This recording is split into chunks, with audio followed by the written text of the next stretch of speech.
News, వాస్తవాల ప్రతిబింబం. Welcome to be news. బులెటిన్లో ముందుగా ముఖ్యాంశాలు. కేంద్రపాలిత ప్రాంతమైన యానంలో బెజవాడ గార్డెన్ నందు స్థానిక శాసనసభ్యులు గొల్లపల్లి శ్రీనివాస్ అశోక్ స్నేహ దంపతులు నూతన గృహ నిర్మాణం కొరకు ఆదివారం వాస్తు పండితులతో విశేష పూజలు నిర్వహించి శంకుస్థాపన కార్యక్రమం గావించారు. కేంద్రపాలిత ప్రాంతమైన యానంలో బెజవాడ గార్డెన్ నందు స్థానిక శాసనసభ్యులు గొల్లపల్లి శ్రీనివాస్ అశోక్ స్నేహ దంపతులు నూతన గృహ నిర్మాణం కొరకు ఆదివారం వాస్తు పండితులతో విశేష పూజలు నిర్వహించి శంకుస్థాపన కార్యక్రమం గావించారు. యానం మరియు పరిసర ప్రాంతాల నుండి వచ్చిన పెద్దలు దంపతులను ఆశీర్వదించారు. కార్యక్రమంలో గొల్లపల్లి వీర్రాజు, మంచాల సత్యసాయి కుమార్, వివిధ పార్టీల నేతలు, యానం మరియు పరిసర ప్రాంత పెద్దలు, గొల్లపల్లి అభిమానులు తదితరులు పాల్గొన్నారు.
చిట్టుబాబు గారు ఎట్లా అండి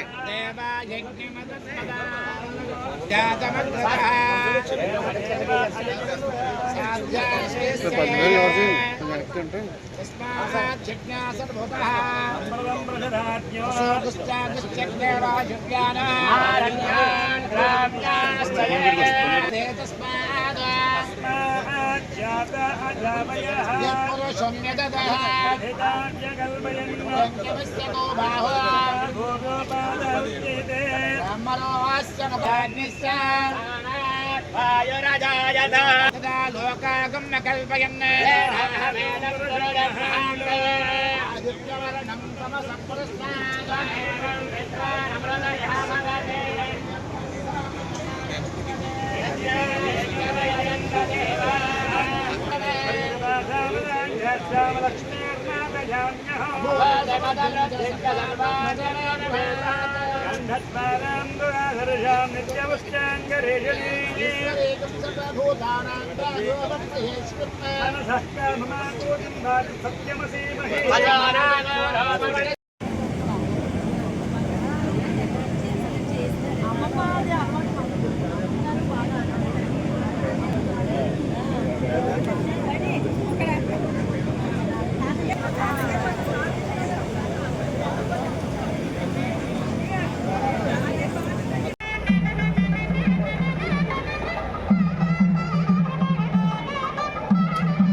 అంబేద్కర్ కోనసీమ జిల్లా ముమ్మిడివరం ప్రముఖ ఆలయాల్లో అయోధ్య రాముడి శివధనుస్సుకు పూజలు నిర్వహించారు. అయోధ్య రాముడి కోసం తయారు చేసిన రాముడికి ప్రీతికరమైన ధనస్సుకు ఆదివారం మురుమళ్ళ శ్రీ భద్రకాళి సమేత శ్రీ వీరేశ్వర స్వామి వారి ఆలయంలో, కుండలేశ్వరం శ్రీ పార్వతీ కుండలేశ్వర ఆలయాల్లో ప్రత్యేక పూజలు నిర్వహించారు. డాక్టర్ బిఆర్ అంబేద్కర్ కోనసీమ జిల్లా ముమ్మిడివరం ప్రముఖ ఆలయాల్లో అయోధ్య రాముడి శివధనుస్సుకు పూజలు నిర్వహించారు. అయోధ్య రాముడి కోసం తయారు చేసిన రాముడికి ప్రీతికరమైన ధనస్సుకు ఆదివారం మురుమళ్ళ శ్రీ భద్రకాళి సమేత శ్రీ వీరేశ్వర స్వామి వారి ఆలయంలో, కుండలేశ్వరం శ్రీ పార్వతీ కుండలేశ్వర ఆలయాల్లో ప్రత్యేక పూజలు నిర్వహించారు. అయోధ్య భాగ్యనగర్ సీతారామ సేవా ఫౌండేషన్ ఆధ్వర్యంలో లోక కళ్యాణార్థం అయోధ్య రాముడి కోసం 13 కిలోల వెండి, 1 కిలో బంగారంతో ఈ ధనస్సును ప్రత్యేకంగా రూపొందించారు. తొలుత మురుమళ్ళ వీరేశ్వర స్వామి ఆలయానికి చేరుకున్న ధనస్సును ఆలయ సహాయ కమిషనర్ మరియు కార్యనిర్వహణాధికారి మాచిరాజు లక్ష్మీనారాయణ ఆధ్వర్యంలో గ్రామస్తులు, భక్తులు మేళతాళాలతో మంగళహారతులతో ఘనంగా స్వాగతం పలికారు. 14 ఏండ్ల వనవాసానికి ప్రతీకగా 14 కిలోల బరువుతో రూపొందించిన ఈ ధనస్సు దేశవ్యాప్తంగా పుణ్యక్షేత్రాలలో భక్తుల దర్శనార్థం యాత్రను నిర్వహిస్తున్నట్లు నిర్వాహకులు తెలిపారు. ఇందులో భాగంగా మురుమళ్ళ శ్రీ భద్రకాళి సమేత శ్రీ వీరేశ్వర స్వామి ఆలయానికి విచ్చేసినట్లు నిర్వాహకులు తెలిపారు. అంటే గుడి ఉంది కదా, ఇంకో గుడి ఏందంటారేమో వంశవృక్షం. బ్రహ్మ దగ్గర నుంచి లవకుశుల వరకు చంద్రవంశం, సూర్యవంశం అన్ని విగ్రహాలు మహాబలిపురంలో తయారవుతాయి. వాల్మీకి విగ్రహం కూడా చేయించారు ఎయిర్పోర్ట్ దగ్గర 16 అది కూడా మన ఆదిత్య 3 రోజుల కింద కలిసి బయలుదేరి ఆ విగ్రహం కూడా పెట్టిస్తున్నాయి ఎయిర్పోర్ట్ దగ్గర 16.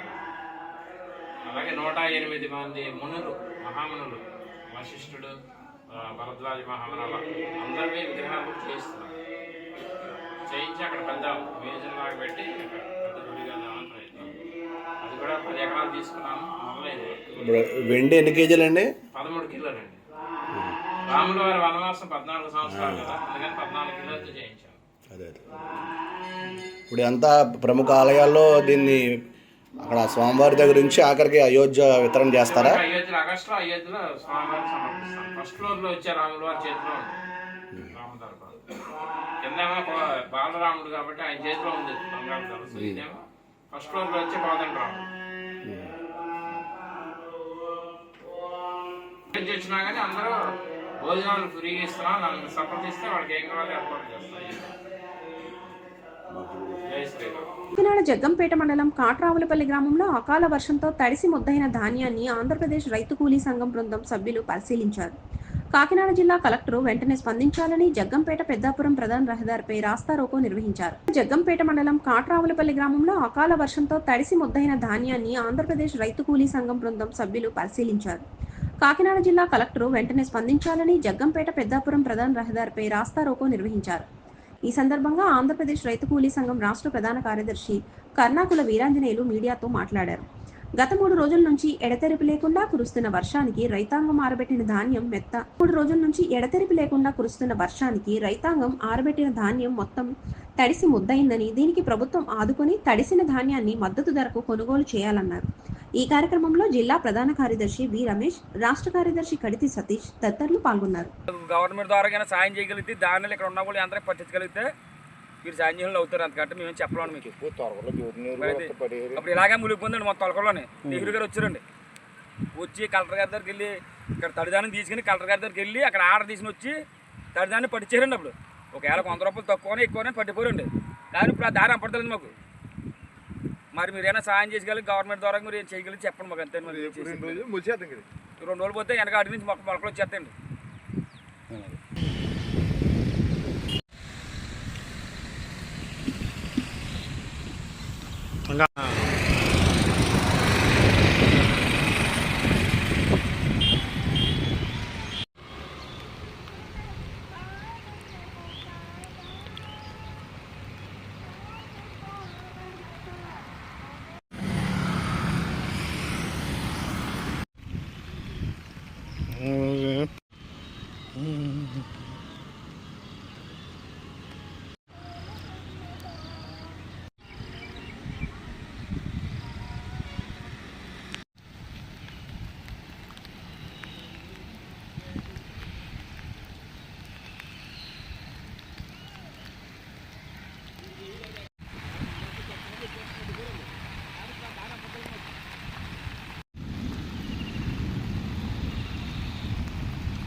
తరుగు మొత్తం ఈ ధాన్యం తరుచుకుని ఏం లేవు.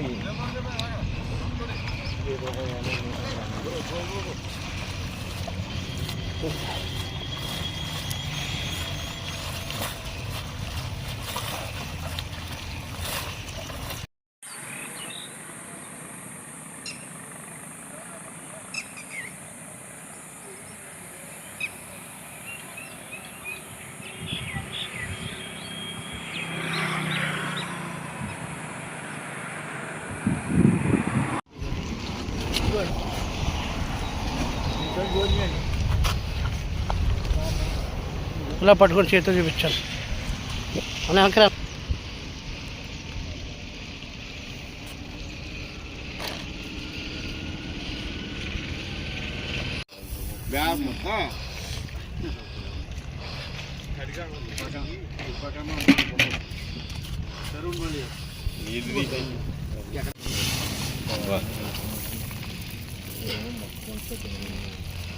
బాగుండి మొత్తం గుట్టలన్నీ పెరిగేయాలండి. నీళ్ళు ఆగేసినాయండి మొత్తం.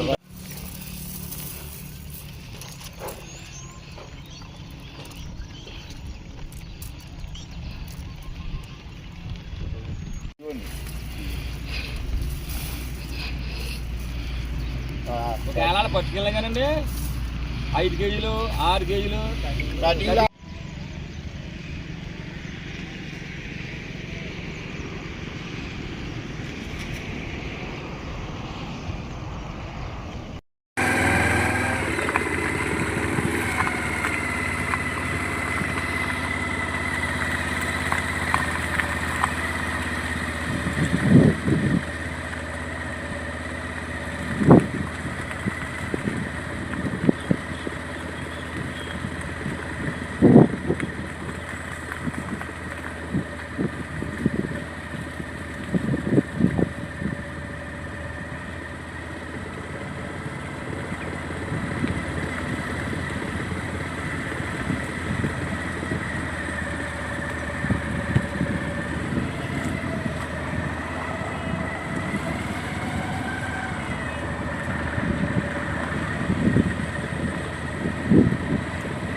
లాంగ్ షాట్ అంటే అంబేద్కర్ కోనసీమ జిల్లా రాజోలు చేపల పెంపకంలో వినూత్న విధానం. కేజ్ కల్చర్ అనే నూతన విధానం ద్వారా చేపల పెంపకాన్ని ఆరంభించారు. అంబేద్కర్ కోనసీమ జిల్లా రాజోలు చేపల పెంపకంలో వినూత్న విధానం. కేజ్ కల్చర్ అనే నూతన విధానం ద్వారా చేపల పెంపకాన్ని ఆరంభించారు. పెదపట్నం గ్రామానికి చెందిన లక్ష్మీనారాయణ అనే యువకుడు ఈ ప్రాంతంలో ఈ కల్చర్ను పరిచయం చేస్తున్నాడు. నదిలో చతురస్రాకారంలో వలలు కట్టి వాటిలో చేపలను పెంచుతున్నాడు. చెరువులో చేపల పెంపకం మాదిరిగానే బీడింగ్, ఫీడింగ్ సమయానుసారం నిర్వహిస్తున్నారు. ఉప్పు నీటిలో పెరిగే గోల్డెన్ పంపిలో అనే రకం చేపలను పెంచుతున్నాడు. సుమారు 6 నుంచి 8 నెలల వరకు ఈ పంట చేతికొస్తుంది. జయశ్రీ మేడం గారండి. ఇది వచ్చేసి పంజరాల్లో పెంచడం అంటారు, కేజ్ కల్చర్ అని. ఇది 6 నుంచి 8 నెలల వరకు పడుతుంది. కేవలం ఉప్పు నీటిలోనే పెరుగుతుంది అనమాట. ఈ చేప వచ్చేసి గోల్డెన్ పంపులో అంటారు. మార్కెట్లో వచ్చేసి దీని సైంటిఫిక్ నేమ్ వచ్చేసి ట్రాకినస్ మొకాలి. ఇది మన ఇండియన్ పంపనం అంటారు అనమాట. ఇది 8 గ్రాముల సైజు తీసుకొచ్చేస్తామండి మేము. ప్రస్తుతానికి వచ్చేసి 150 నుంచి 200 గ్రాములో ఉంది సరాసరి. వరదలు వచ్చేటప్పటికి మేము హార్వెస్ట్ చేయాలని అనుకుంటున్నాం. ఇది మొదటి క్రాప్. అంబేద్కర్ కోనసీమ జిల్లా ముమ్మిడివరం అకాల వర్షం అన్నదాతలకు ఆవేదన కలిగిస్తుంది. పంట చేతికొచ్చే సమయంలో ఆదివారం ఉదయం నుంచి విడవకుండా కురుస్తున్న వర్షంతో బెంబేలెత్తుతున్నారు. అంబేద్కర్ కోనసీమ జిల్లా ముమ్మిడివరం అకాల వర్షం అన్నదాతలకు ఆవేదన కలిగిస్తుంది. పంట చేతికొచ్చే సమయంలో ఆదివారం ఉదయం నుంచి విడవకుండా కురుస్తున్న వర్షంతో బెంబేలెత్తుతున్నారు. ముమ్మిడివరం నియోజకవర్గంలో పలు ప్రాంతాల్లో కురుస్తున్న భారీ వర్షానికి పల్లపు ప్రాంతాలు జలమయమవడమే గాక వరి పంట పొలాలు ముంపు బారిన పడుతున్నాయి. ఇప్పటికే 50% వరి పంట కోతలు పూర్తవగా రైతులు ధాన్యాన్ని కొన్ని గ్రామాల్లో అమ్ముకోగా మరికొన్ని గ్రామాల్లో కళ్ళాల్లో రాసులుగా పోసి బరకాలతో కప్పి ఉంచారు. మిగిలిన 40%లో కొంత కోత కోసి పనుల మీద ఉండగా మరికొంత కోతలకు సిద్ధంగా ఉంది. ఈదురుగాలులు మెరుపులు ఉరుములతో కూడిన భారీ వర్షంతో కోత కోయిని చేలు నేలంటగా కోత కోసి పనుల మీదున్న పంట తడిచి ముద్దయింది. వర్షం తెరిపిస్తే చేలల్లో ఉన్న నీరు దింపుకుందామని రైతులు ప్రయత్నిస్తున్నారు. ఆగినట్టే ఆగి మళ్లీ కురుస్తున్న వర్షం చూసి రైతులు ఆవేదన వ్యక్తం చేస్తున్నారు.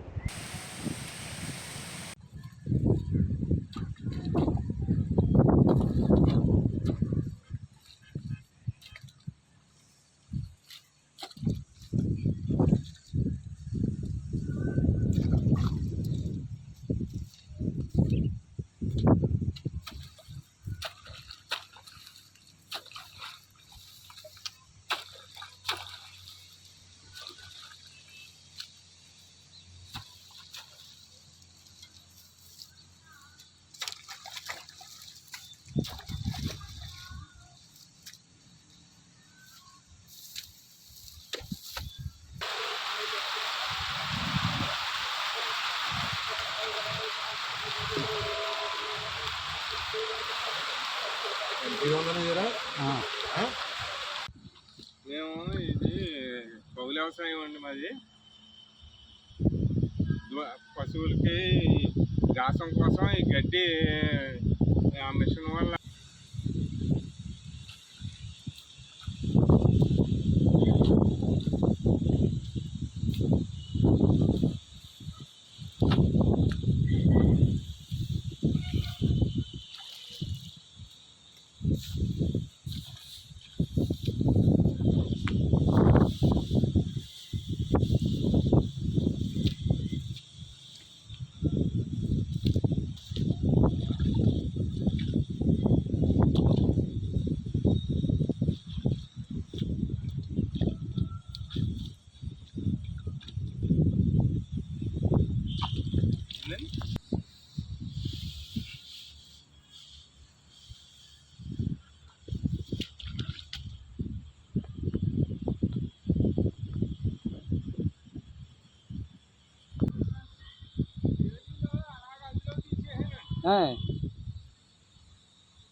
వెంకటపతిరాజు.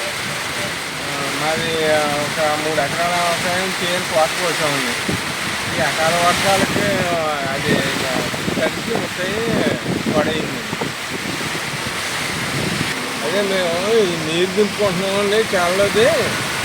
మళ్ళీ వర్షం మళ్ళీ స్టార్ట్ అయ్యి మళ్ళీ కొట్టేస్తుందండి ఎక్కువగానే. దానివల్ల పాడైందండి. ఇది పంట పాడైంది ఈ అకాల వర్షం. పెట్టుబడి అయింది ఎకరానికి 30,000 పైన పెట్టుబడి పెట్టాము. కోనసీమ జిల్లా రాజోలు. భారీ గాలివానకు విలవిల్లాడిన రైతులు. అకాల వర్షం వరి రైతన్న నడ్డి విరిచింది. చేతికొచ్చిన పంట అకాల వర్షంతో తడిచి ముద్దైంది. సుమారు 3 గంటల పాటు ఏకదాటిగా కురిసిన వర్షానికి వరి పనులు నీట మునిగాయి. కోనసీమ జిల్లా రాజోలు. భారీ గాలివానకు విలవిల్లాడిన రైతులు. అకాల వర్షం వరి రైతన్న నడ్డి విరిచింది. చేతికొచ్చిన పంట అకాల వర్షంతో తడిచి ముద్దైంది. సుమారు 3 గంటల పాటు ఏకదాటిగా కురిసిన వర్షానికి వరి పనులు నీట మునిగాయి. మామిడి పంట భారీగా గాలివానకు నేలరాలింది. వేలాది రూపాయలు పెట్టుబడి పెట్టి పండించిన పంట సరిగ్గా చేతికొచ్చే సమయానికి నాశనమైందంటూ రైతులు గగ్గోలు పెడుతున్నారు. ప్రతిసారి ఇదే విధంగా ప్రకృతి తమపై కక్ష కట్టి సాధిస్తుందని వాపోతున్నారు. ధాన్యం కల్లాల్లోనే మగ్గుతోందని రైతులు ఆవేదన చెందుతున్నారు. ప్రభుత్వం ధాన్యం కొనుగోలు చేయక దళారులకు అమ్ముకోలేక నలిగిపోతున్నామని రైతులు బాధపడుతున్నారు. అకాల వర్షానికి వరి పంటను జాతీయ రహదారిపై పోగుపెట్టి కాపాడుకునే ప్రయత్నం చేస్తున్నారు. పై ఉన్న ధాన్యం తడిసి ముద్దయింది.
భాస్కర్రావు అండి.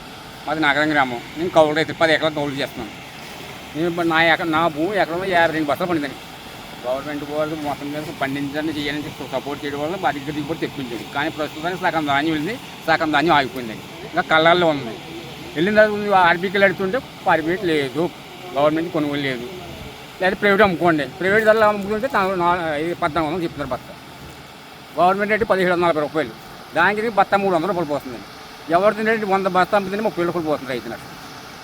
ఈ తగ్గోటి పెట్టుబడులు కూడా విపరీతంగా పెరిగిపోయినాయండి. దాన్ని కొని తెగలేదు. పైన చూస్తే ఆకాశం చూస్తే మబ్బులు మేఘాలు. గతంలో బరకలు గవర్నమెంట్కి కనీసం ఒక బరకమ్మ కూడా రైతుకి అనేది ఇవ్వట్లేదండి. సబ్సిడీ మీద ఒక బరకం కానీ ఒక ఇది కానీ కౌలు రైతు బేసిస్తే అసలు ఇవ్వట్లేదు. ప్రతిదీ భూ యజమాని కావాలి. ఒక స్పేర్ ఇవ్వాలంటే భూ యజమాని, ఒక ట్రాక్టర్ ఇవ్వాలంటే భూ యజమాని. ఇవాళ 190 మంది కౌలు రైతు చేస్తున్నారు. పండించేవాడికి సహాయం లేదు. ఇంట్లో ఉన్నవాడు ఇవన్నీ అది ఇవన్నీ కూడా పవర్ సాగిస్తున్నారు. ఈ పరిస్థితి బాగాలేదు. దయించి ప్రభుత్వం ఇప్పటికే స్పందించి గతంలో చేసిన ప్రభుత్వాన్ని కాదని ఇవాళ కౌలు రైతులందరూ కూడా కూటమి ప్రభుత్వం సపోర్ట్ చేశారు. ఇవాళ కౌలు రైతుందని 100% జనసేన పార్టీ పవన్ కళ్యాణ్ కోసం నమ్మి ఆయన కోసం దిగి ఈ ప్రభుత్వం సపోర్ట్ చేస్తుంది. కానీ ఈ ప్రభుత్వం కూడా గతంలో కానీ దారుణంగా ఉంది. గతంలో ధాన్యాలు 3 మాసాలు డబ్బులు పడి దాన్ని కొనలే పేరు ఉంది, దాన్ని కొనేవారు. ఇప్పుడు ధాన్యాలు కొనట్లేదు. ఏం చేయమంటే మనం ధాన్యాలు చెప్పండి. పైన చూస్తే వాతావరణం, ప్రభుత్వం చూస్తే కొనట్లేదు. కళ్ళలో ధాన్యం ఎక్కడ చూస్తే హైవే చూడండి, ఎక్కడ చూస్తే ధాన్యం ఎక్కడ ఉంది. ప్రభుత్వం స్పందించి ఇప్పటికైనా సరే అధికారులు స్పందించి మా ధాన్యాలు కొనుగోలు చేసి రైతులకు కొంచెం అండగా ఉండాలని చెప్పేసి ప్రభుత్వం నమ్మి అందరూ కూడా కూటమి ప్రభుత్వం హెల్ప్ చేసి సాయం చేసింది. ఓటు వేసాం పైకెట్టుకుని. కాకినాడ జిల్లా తాళ్లరేవు మండలం పోలేకూరు పంచాయతీ జై భీంపేట జాతీయ రహదారి వద్ద ఆదివారం సాయంత్రం జరిగిన రోడ్డు ప్రమాదంలో పలువురికి కాకినాడ జిల్లా తాళ్లరేవు మండలం పోలేకూరు పంచాయతీ జై భీంపేట జాతీయ రహదారి వద్ద ఆదివారం సాయంత్రం జరిగిన రోడ్డు ప్రమాదంలో పలువురికి గాయాలయ్యాయి. స్థానికులు పోలీసులు తెలిపిన వివరాల ప్రకారం యానం నుండి కాకినాడ వైపు వెళ్తున్న ఆటోను రొయ్యల లోడుతో కాకినాడ వైపు వెళ్తున్న వ్యాను వెనక వైపు నుంచి బలంగా ఢీకొట్టింది. దీంతో ఆటో రోడ్డు పక్కన ఉన్న ఫ్లెక్సీ ఫ్రేమ్ను ఢీకొని అక్కడే ఉన్న ఒక వ్యక్తి పైనుంచి దూసుకుపోయి కొబ్బరి చెట్టును ఢీకొట్టి తిరగబడింది. ఈ ప్రమాదంలో ఆటో డ్రైవర్తో పాటు 5గురికి గాయాలయ్యాయి. గాయాలైన వారిలో యానంకు చెందిన ఆటో డ్రైవర్ కర్రిసీను, నడింపల్లి సూర్యకుమారి, జైభీంపేటకు చెందిన దడాల వెంకటరమణ, కాకినాడకు చెందిన రేకాడి వేణి, గేదెల ధనలక్ష్మి ఉన్నారు. ప్రమాదం జరగగానే స్థానిక యువకులు ఆటోలో ఉన్న ప్రయాణికులను బయటకు తీసి 108లో తాళ్లరేవు ప్రభుత్వ ఆసుపత్రికి తరలించారు. కోరంగి పోలీసులు కేసు నమోదు చేసి దర్యాప్తు చేస్తున్నారు. సుమారు ఇక్కడ 4 కనపడుతున్నారు సార్. ఒక ఆవిడైతే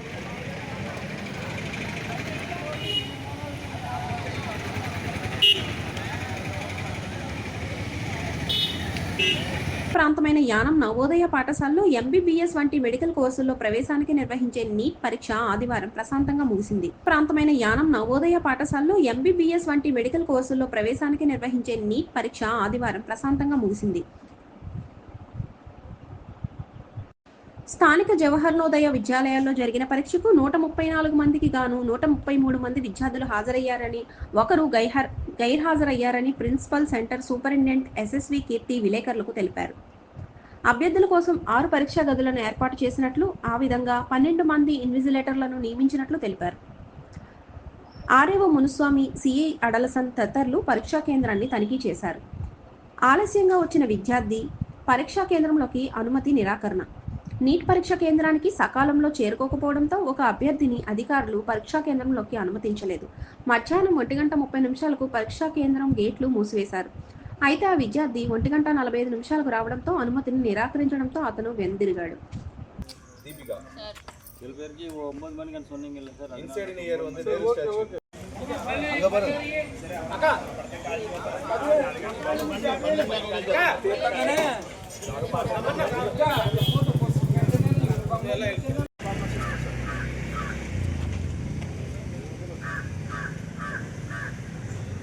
కాకినాడ జిల్లా తాళ్లరేవు మండలంలో గత కొద్ది రోజుల నుండి ఎండల తీవ్రతకు ప్రజలు ఇబ్బందులు పడ్డారు.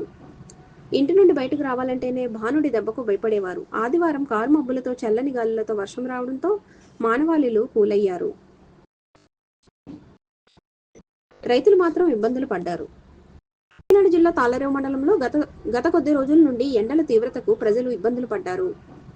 ఇంటి నుండి బయటకు రావాలంటేనే భానుడి దెబ్బకు భయపడేవారు. ఆదివారం కారు మబ్బులతో చల్లని గాలులతో వర్షం రావడంతో మానవాళిలు కూలయ్యారు. రైతులు మాత్రం ఇబ్బందులు పడ్డారు.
వార్తలు ఇంతటితో సమాప్తం. నమస్తే.